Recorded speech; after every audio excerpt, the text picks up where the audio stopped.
Hello boys and girls, this is Shubham Agrawal from Sujana classes और आज हमारा होने वाला है बेसिक्स का लेक्चर नंबर 2। ओके, तो चलिए हम लोग शुरू करते हैं। आगे बढ़ने से पहले हम लोग लास्ट का जो लेक्चर था उसका एक क्विक रिवीजन कर लेते हैं, ठीक है ना। हमने सबसे पहले क्या सीखा था? अकाउंट। अकाउंट का मतलब क्या होता है बाबू? रिपोर्ट और डिस्क्रिप्शन। किस चीज़ का रिपोर्ट और डिस्क्रिप्शन? किसी एक पर्टिकुलर इवेंट का। ओके, फिर हमने क्या सीखा था? Accounting. What do mean accounting? बाबू, जिस प्रोसेस से रिपोर्ट को बनाया जाता है उसे हम लोग क्या बोलते हैं? Accounting. It refers to the process of preparation of report. Clear है? फिर हमने एक अकाउंटिंग का टेक्निकल डेफिनेशन सीखा था। बहुत लंबा चौड़ा डेफिनेशन था पर आपको याद हो गया था। चलो बताओ वो डेफिनेशन क्या था? It can be defined as, सबसे पहले हम लोग आइडेंटिफाई करेंगे, आइडेंटिफाइंग, फिर हम लोग मेजर करेंगे, मेजरिंग, फिर हम लोग उसे रिकॉर्ड करेंगे, रिकॉर्डिंग, फिर हम लोग उसे कम्युनिकेट करेंगे, कम्युनिकेटिंग। क्या चीज़ कम्युनिकेट करें बाबू? Related information of economic event. किसे कम्युनिकेट कर रहे हैं? To the interested party. क्यों कम्युनिकेट कर रहे हैं? To help them to make future decisions.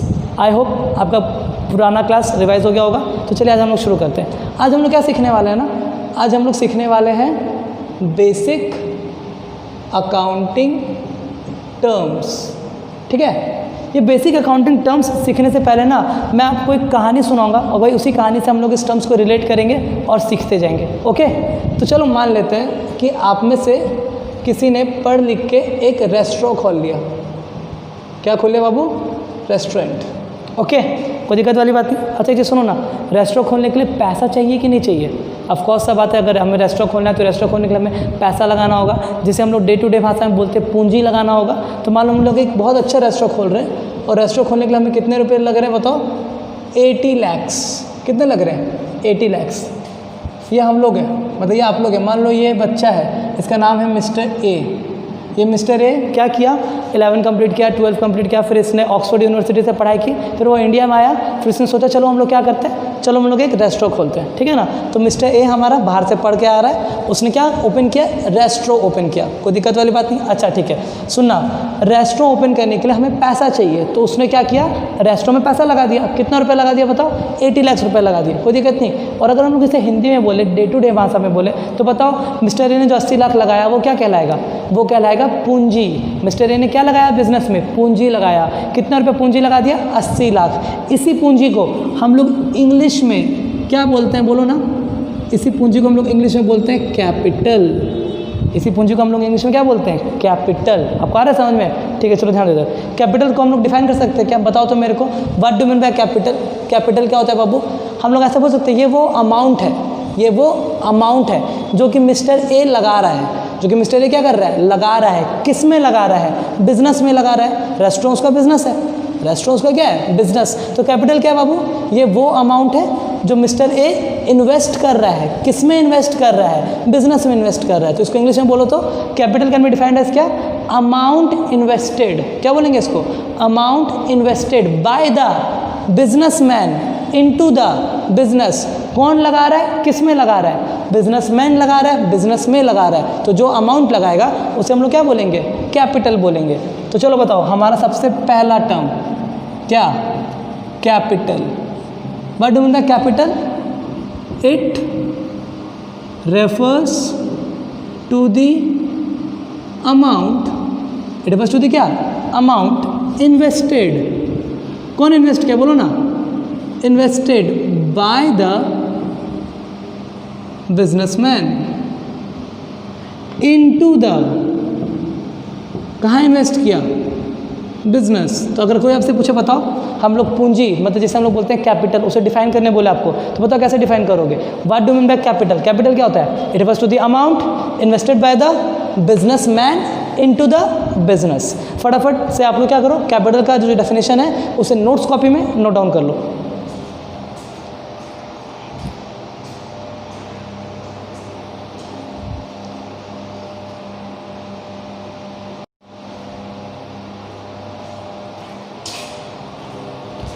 चलिए बच्चों, कहानी को हम लोग आगे ले जाते हैं। कैपिटल तो सीख लिया हमने, अब हम लोग कहानी को थोड़ा आगे बढ़ाते हैं। ठीक है, ध्यान दो। तो ये कौन था?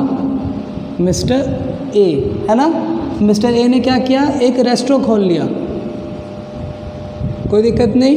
रेस्टोरेंट खोलने के लिए उसने पूंजी लगा दिया रेस्टोरेंट में, जिस पूंजी को हम लोग बोलते हैं कैपिटल। कितना रुपया कैपिटल लगाया बताओ? 80 लाख। कोई दिक्कत वाली बात नहीं है। अच्छा, आपको मालूम है ये जो मिस्टर ए है ये बिजनेसमैन है ना। बिजनेसमैन को हम लोग क्या क्या बोल सकते हैं? बिजनेसमैन को हम लोग बोल सकते हैं ओनर। बिजनेसमैन को हम लोग क्या बोल सकते हैं? ओनर। अच्छा, ओनर का और दूसरा नाम क्या हो सकता है बाबू? ओनर का और दूसरा नाम हो सकता है प्रोप्राइटर। बोलो, ओनर का दूसरा नाम क्या हो सकता है? प्रोप्राइटर। तो अच्छा बताओ ना मेरे को, प्रोप्राइटर कौन है? प्रोप्राइटर मालिक है। प्रोप्राइटर कौन है? मालिक है। अब मालिक कौन है? जो इस बिजनेस को ओन कर रहा है। तो कोई अगर आपसे पूछे बताओ what do mean by owner और what do mean by proprietor, तो आप क्या बोलोगे? It refers to the person, it refers to the person who owns the business. ये वो बंदा है जो बिजनेस का मालिक है, जो बिजनेस को ओन करता है। तो चलो हम लोग लिखते हैं यहाँ पे, बताओ हम लोग दूसरा डेफिनेशन क्या लिख रहे हैं? प्रोप्राइटर। तो बताइए what do mean by proprietor और ओनर। और ओनर कौन है? प्रोप्राइटर ओनर और owner. It refers to the person who owns the business.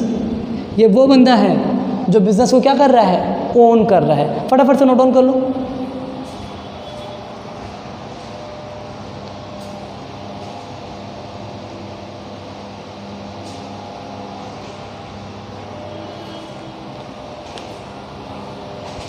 हो गया बच्चों?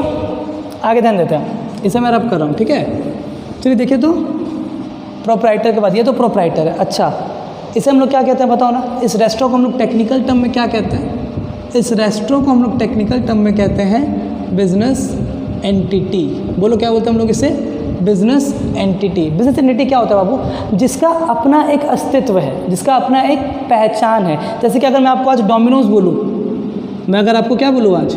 डोमिनोज, तो आपके दिमाग में डोमिनोज का मालिक आता है या डोमिनोज का शॉप आता है? डोमिनोज का रेस्टोरेंट आता है। आपके दिमाग में तो डोमिनोज का रेस्टोरेंट आता होगा। अगर मैं आपको बोलूँ आज पिज़्ज़ा हट, तो आपके दिमाग में पिज़्ज़ा हट का ओनर आ रहा है या पिज़्ज़ा हट का रेस्टोरेंट आ रहा है? पिज़्ज़ा हट का रेस्टोरेंट आ रहा है ना। तो बाबू डोमिनोज, पिज़्ज़ा हट या कोई भी होटल, कोई भी रेस्टोरेंट, कोई भी बिजनेस जिसका अपना एक अलग अस्तित्व है, जिसका अपना एक अलग पहचान है, उसे हम लोग क्या बोलते हैं? Business entity. तो मिस्टर ए ने क्या खोला? रेस्टोरेंट खोला। रेस्टोरेंट का नाम क्या रखा बताओ ना? रेस्टोरेंट का नाम रख दिया येलो चिल्ली। रेस्टोरेंट का नाम क्या रख दिया? Yellow chilli. कोई दिक्कत नहीं है। अच्छा ध्यान दो, अच्छा नहीं येलो चिल्ली तो है ना, तो हम लोग नाम को थोड़ा चेंज कर देते हैं। हम लोग इसे कर देते हैं ग्रीन चिल्ली। क्या कर देते हैं? Green chilli. मिस्टर ए ने जो रेस्टोरेंट खोला था उसका नाम क्या है? Green chilli. कोई दिक्कत वाली बात नहीं। तो मिस्टर ए ने ग्रीन चिल्ली में कितना लगा दिया? 80 लाख रुपया लगा दिया। ग्रीन चिल्ली का अपना एक पहचान है ना, ग्रीन चिल्ली का अपना एक क्या पहचान, क्योंकि वो एक रेस्टोरेंट है। तो इसे हम लोग क्या बोलते हैं? Business entity. What do mean business entity? जिसका एक अलग अपना पहचान हो। इंग्लिश में बोले तो स्पेसिफिकली आइडेंटिफिएबल बिजनेस। अगर पापा आपके एक बिजनेसमैन है ना, तो उनका जो बिजनेस है उस बिजनेस का एक अलग अपना पहचान है। आपके पापा तो बिजनेसमैन कहलाएंगे, उनका बिजनेस क्या कहलाएगा? उनका बिजनेस कहलाएगा बिजनेस एंटिटी। तो बिजनेस एंटिटी कौन?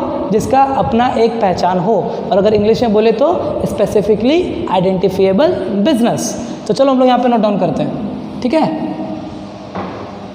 हम लोग यहाँ पे लिखते हैं नंबर 3, बताओ मेरे को, बिजनेस एंटिटी।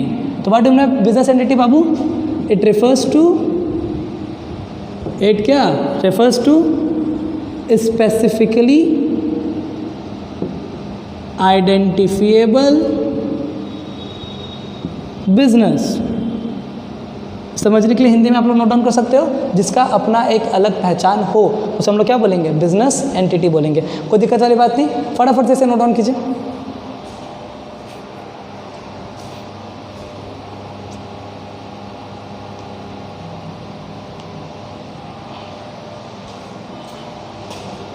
आगे बढ़ते हैं बच्चों, इन सब चीज़ों को मैं रब कर देता हूँ, ठीक है। अब थोड़ा कहानी को आगे बढ़ाया जाए। मैंने आपको 3 चीज़ सिखा दिया, बोलो क्या क्या? कैपिटल सीख लिया आपने, प्रोप्राइटर सीख लिया आपने, बिजनेस एंटिटी सीख लिया आपने। बताओ तो कैपिटल क्या? फटाफट से what do mean by capital? It refers to the amount invested by the businessman into the business entity या फिर बिजनेस। इजी। फिर मैंने आपको बताया what do mean by proprietor. Proprietor कौन है? It refers to the person who owns the business, जो business को क्या कर रहा है? ओन कर रहा है। तो what do mean by business entity? Specifically identifiable business. Easy. चलिए स्टोरी को आगे बढ़ाया जाए। स्टोरी को हम लोग बढ़ाते हैं आगे, ठीक है ना, ध्यान देंगे। चलो ये है हमारा क्या? Green chilli. रेस्टोरेंट का नाम क्या बताओ ना? Green chilli. ये कौन है? Mister A. इसने ग्रीन चिल्ली में पैसे लगाए, कितने रुपए लगाए? 80 लाख। अच्छा सुनो ना, वो 80 लाख का क्या करेंगे? वो 80 लाख से क्या करने वाले हैं? ये जो ग्रीन चिल्ली में हम लोगों ने 80 लाख लगाया है, हम लोग इस 80 लाख से रेस्टोरेंट के लिए सामान खरीदेंगे। हम लोग इस 80 लाख से रेस्टोरेंट के लिए क्या खरीदेंगे? सामान खरीदेंगे। तो चलो बताओ ना क्या क्या सामान खरीदेंगे जो आपके दिमाग में आ रहा है। रेस्टोरेंट में तो फर्नीचर का ज़रूरत है ना? अच्छा, और फिर रेफ्रिजरेटर, फ्रिज का ज़रूरत है, और AC का ज़रूरत है, और बिलिंग वगैरह करने के लिए कंप्यूटर का ज़रूरत है, और बाबू CCTV का ज़रूरत है। अच्छा, और क्या? जो बर्तन वगैरह, जो यूटेंसिल्स हम लोग जिसे बोलते हैं, यूटेंसिल्स का ज़रूरत है, यूटेंसिल्स। अच्छा, मैं इसे नीचे ही लिख देता हूँ, ठीक है ना? और आपके कुछ दिमाग में आना तो वो भी बताना। यूटेंसिल्स का भी ज़रूरत है, कोई दिक्कत नहीं। अच्छा, रेस्टोरेंट बना रहे हैं तो हमें खाने पीने का सामान का भी तो ज़रूरत पड़ेगा। मान लो हमारे रेस्टोरेंट में बर्गर पिज़्ज़ा बिकता है, क्या बिकता है? बर्गर पिज़्ज़ा ये सब। तो हमें क्या चीज़ की ज़रूरत पड़ेगी? पिज़्ज़ा बेस, हाँ, बर्गर के लिए बंस, और बर्गर पिज़्ज़ा दोनों के लिए हमें टॉपिंग्स की भी ज़रूरत पड़ेगी, फिर सॉस, फिर वेजिटेबल्स, और चीज़, और भी बहुत सारी चीज़ें हैं, पर सबका नाम लिखना पॉसिबल नहीं है। तो मैंने एक रफ़ आइडिया दे दिया कि हम लोग जो 80 लाख रुपए लगाने वाले हैं ग्रीन चिल्ली में, वो सब इन सब चीज़ों में खर्चा होगा। वो सब क्या होगा? इन सब चीज़ों में खर्चा होगा। तो बाबू इन सभी चीज़ों को हम लोग क्या बोलते हैं? इन सभी चीज़ों के लिए एक टर्म है। इन सभी चीज़ों के लिए क्या है? टर्म है। उस टर्म का नाम क्या है बाबू? उस टर्म का नाम है एसेट, जो आपको पूरा अकाउंट्स में हर बार यूज़ होने वाला है। बोलो, टर्म का नाम क्या है? एसेट, जिसे हम लोग हिंदी में बोलते हैं संपत्ति। जिसे हम लोग हिंदी में क्या बोलते हैं? संपत्ति। अच्छा, तो आपको कैसे मालूम चलेगा कि कोई भी चीज़ एसेट है कि नहीं? मैं अगर आपको कोई भी चीज़ दे दूं और मैं आपको बताऊं, बोलो ये संपत्ति कहलाएगी या नहीं कहलाएगी, तो आप कैसे डिसाइड करोगे कि कोई भी चीज़ संपत्ति है या नहीं, एसेट है या नहीं? तो बाबू उसके लिए ना हम लोग 3 कैरेक्टरिस्टिक्स को मैच करेंगे। हम लोग क्या करेंगे? 3 कैरेक्टरिस्टिक्स को मैच करेंगे, और अगर वो चीज़ ये तीनों कैरेक्टरिस्टिक्स को मैच कर जा रही है तो वो क्या है? तो वो एसेट है। वो 3 चीज़ क्या है? सबसे पहला कैरेक्टरिस्टिक्स है it must be owned by the business entity. हम लोग जिस चीज़ की बात कर रहे हैं ना, वो चीज़ किसका होना चाहिए? बिजनेस एंटिटी का होना चाहिए। तो ध्यान दो, तो यहाँ पे मुझे furniture, fridge, AC, computer, CCTV, utensils, pizza, buns, topping, sauce, vegetable, cheese, ये जितने भी चीज़ों का बात कर रहा हूँ, ये सब चीज़ को कौन ओन करता है? ये रेस्टोरेंट ओन करता है। रेस्टोरेंट का नाम क्या है? Green chilli. तो पहला कैरेक्टरिस्टिक्स तो पूरा हो गया। पहला कैरेक्टरिस्टिक्स क्या बताओ? It must be owned by the business entity. तो ये सारी चीज़ों को कौन ओन कर रहा है बाबू? ग्रीन चिल्ली ओन कर रहा है। कोई दिक्कत वाली बात नहीं। दूसरा कैरेक्टरिस्टिक्स क्या है? It must be measured. It क्या? Must be measured in terms of money. It must be measured in terms of money. इन सारी चीज़ों को हम लोग को, जिस भी चीज़ की बात कर रहे हैं, अगर वो मनी में मेजर हो पा रहा है, तो उसने एसेट का दूसरा कैरेक्टरिस्टिक्स भी पूरा कर लिया। अच्छा, यहाँ ध्यान दो, तो फर्नीचर को मनी में मेजर कर सकते हैं क्या? कर सकते हैं। फ्रिज को भी कर सकते हैं, AC को भी कर सकते हैं, कंप्यूटर को भी कर सकते हैं, CCTV को भी कर सकते हैं, यूटेंसिल्स को भी कर सकते हैं। फिर पिज़्ज़ा को भी पैसा में मेजर किया जा सकता है, बन को भी, टॉपिंग्स को भी, सॉस को भी, वेजिटेबल को भी, चीज़ को भी। तो ये सारी चीज़ दूसरे कैरेक्टरिस्टिक्स को भी फुलफिल कर रही है। पहला कैरेक्टरिस्टिक क्या? It must be owned by the business entity. दूसरा कैरेक्टरिस्टिक्स क्या? It must be measured in terms of money. हम लोग उसे मनी में मेजर कर पाने चाहिए। तीसरा कैरेक्टरिस्टिक्स क्या है बाबू एसेट का होने के लिए? तीसरा कैरेक्टरिस्टिक्स है इट मस्ट प्रोवाइड। बोलो, इट मस्ट क्या? प्रोवाइड। क्या प्रोवाइड? फ्यूचर इकोनॉमिक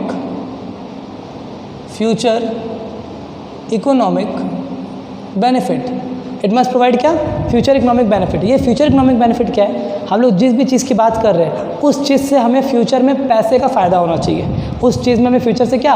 पैसे का फ़ायदा होना चाहिए। अगर उस चीज़ से हमें पैसे का फ़ायदा हो रहा है तब तो वो एसेट है, अगर पैसे का फ़ायदा नहीं हो रहा है तब वो एसेट नहीं है। आओ चलो देखते हैं, फर्नीचर से हमें फ्यूचर में पैसे का फ़ायदा होगा कि नहीं? हाँ होगा। क्यों?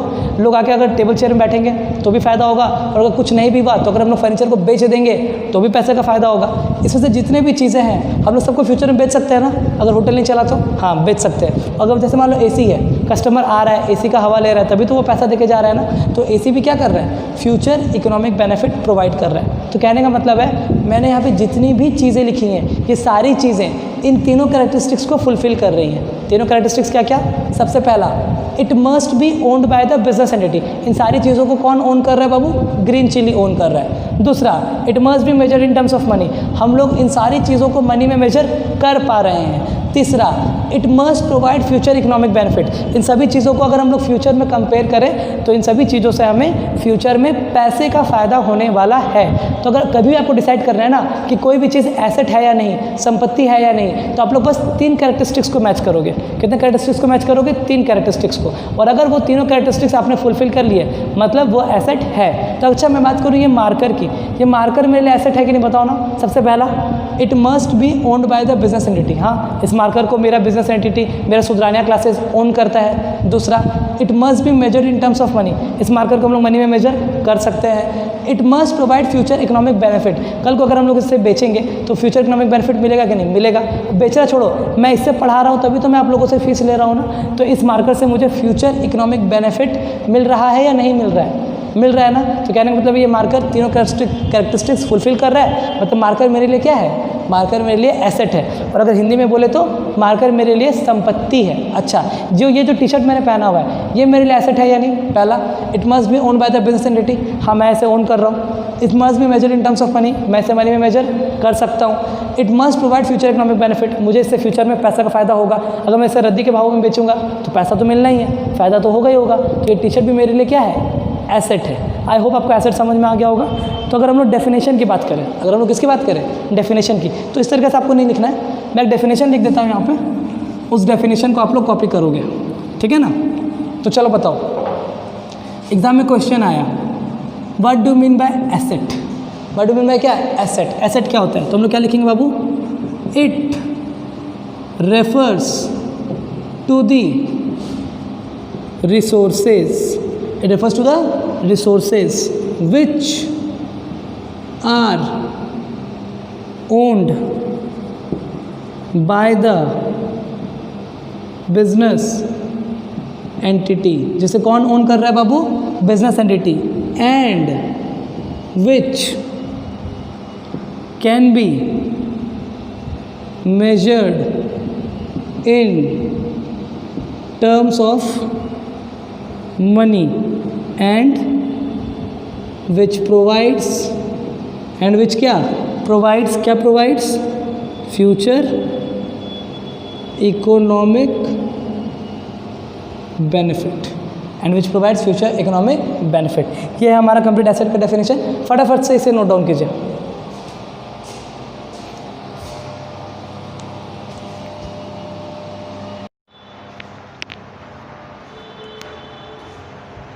आगे ध्यान देते हैं बच्चों, एसेट का डेफिनेशन तो आपने सीख लिया। आपको मालूम चल गया कि यहाँ पे जितने भी आइटम्स हैं ये सब क्या है, एसेट है। अगर आप गौर फरमाओ ना तो ध्यान दो, तो ये इसमें और इसमें अगर हम लोग इसे नाम दें, इसे अगर हम लोग नाम दें कैटेगरी 1, क्या नाम दें अगर हम लोग इसे, कैटेगरी 1, और इस कॉलम को अगर हम लोग नाम दें कैटेगरी 2, तो थोड़ा ध्यान दो, तो कैटेगरी 1 और कैटेगरी 2 के एसेट में आपको थोड़ा डिफरेंस नज़र आएगा। कैटेगरी 1 के एसेट्स में और कैटेगरी 2 के एसेट्स में आपको थोड़ा डिफरेंस नज़र आएगा। क्या डिफरेंस नज़र आ रहा है देखो, तो मैं आपको बताता हूँ। सबसे पहला डिफरेंस क्या है ना, ध्यान दीजिएगा, कैटेगरी 1 के जितने भी आइटम हैं उनको ये रेस्टोरेंट दोबारा से सेल नहीं करेगा, यूज़ करेगा। दोबारा से सेल नहीं करेगा, क्या करेगा, यूज़ करेगा। और देखो फर्नीचर क्या रखता है, रेस्टोरेंट वाला फर्नीचर बेचेगा क्या, कि फर्नीचर में कस्टमर को बैठा के खिलाएगा, फर्नीचर में कस्टमर को बैठा के खिलाएगा।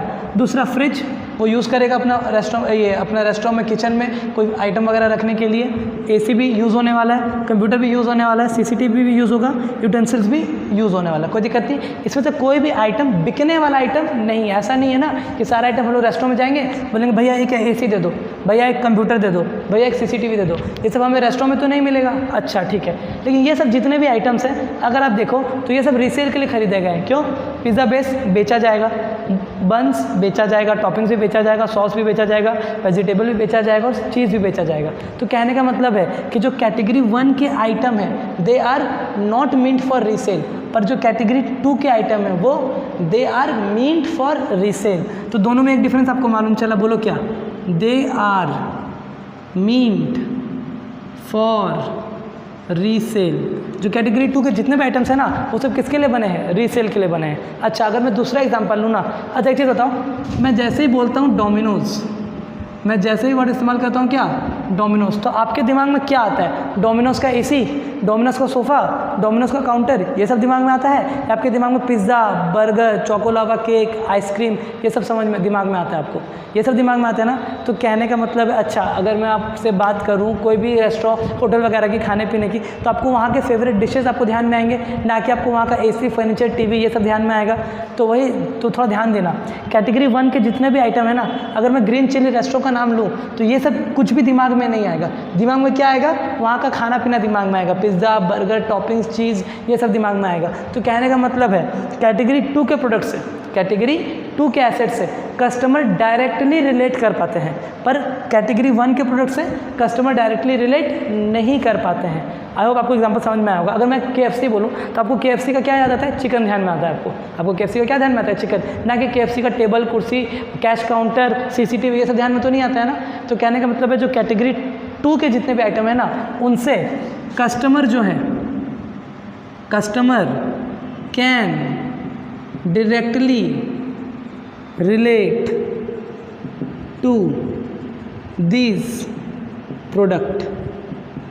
कैटेगरी 2 के जितने भी आइटम्स हैं उससे कस्टमर डायरेक्टली रिलेट कर सकता है, पर कैटेगरी 1 के जितने आइटम हैं उससे कस्टमर डायरेक्टली रिलेट नहीं कर सकता है। इसीलिए बाबू आप देख पाओगे कि कैटेगरी 1 एसेट में और कैटेगरी 2 एसेट में दो डिफरेंस मैंने आपको बता दिया। पहला डिफरेंस क्या कि कैटेगरी 2 के सारे item they are meant for resale.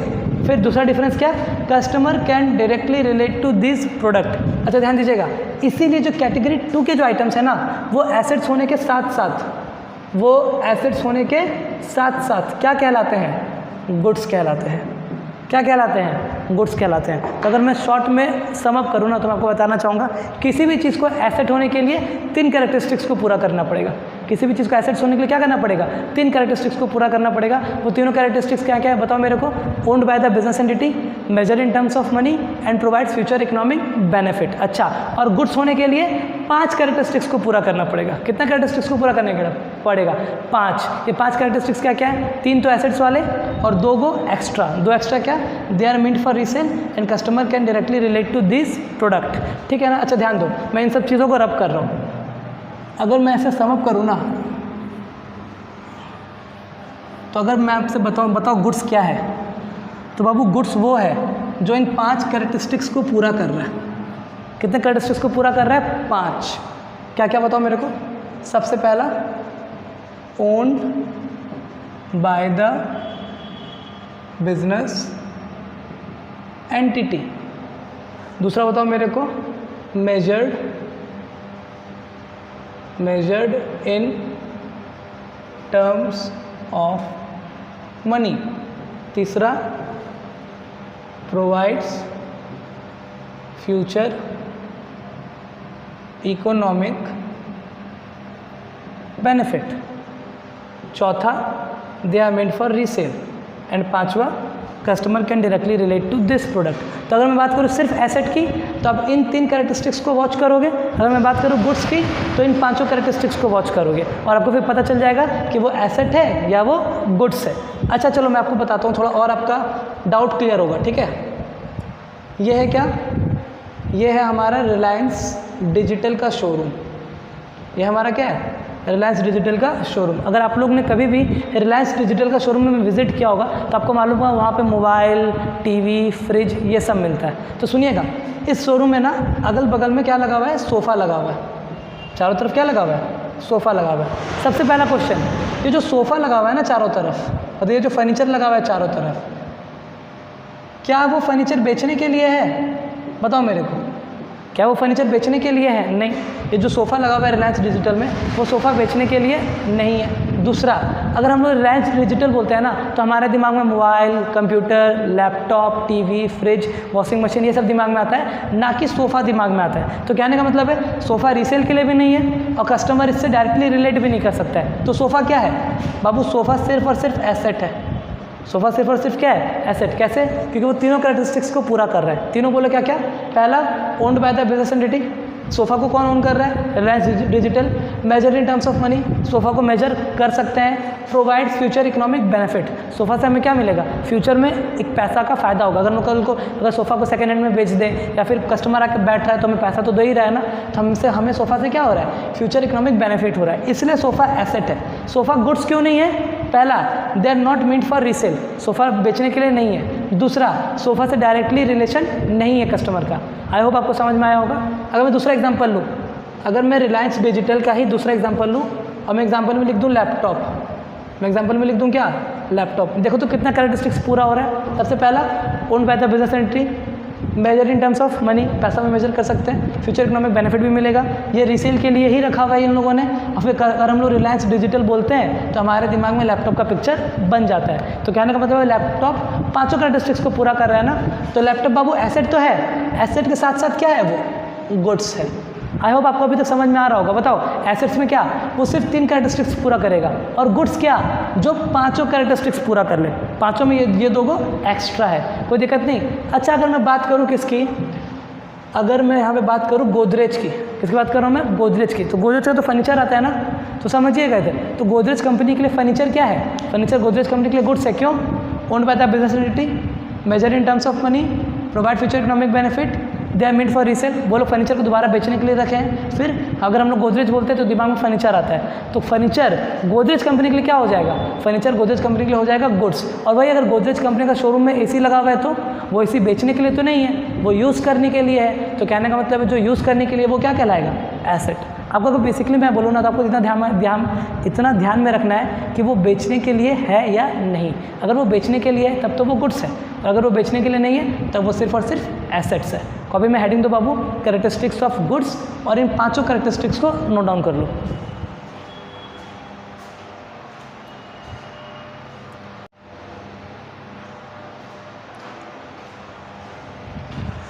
तो चलिए बच्चों, आज के लिए बस इतना ही। नेक्स्ट वीडियो में हम लोग कुछ और बेसिक टर्म्स सीखेंगे। तब तक के लिए बाय, थैंक यू।